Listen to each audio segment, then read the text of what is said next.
Client onboarding calls used to be about the list of things that I would be doing for them. And I knew very well that I was setting the account up for failure. So don't do the mistakes which I did and try these things instead. First, it's very important to remember that your onboarding call is to set boundaries with your clients.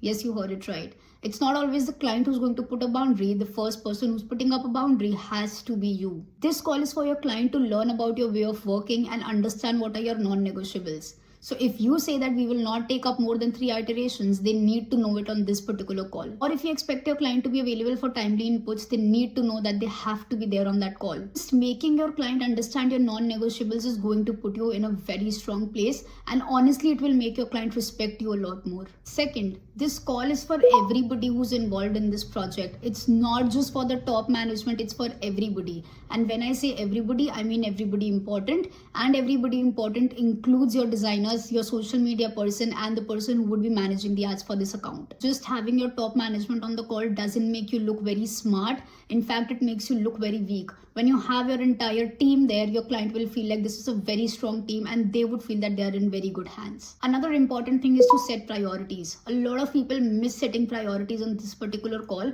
and they kind of realize it 3 weeks later. Your client will always have a certain mindset and expectation of what they think can work for them.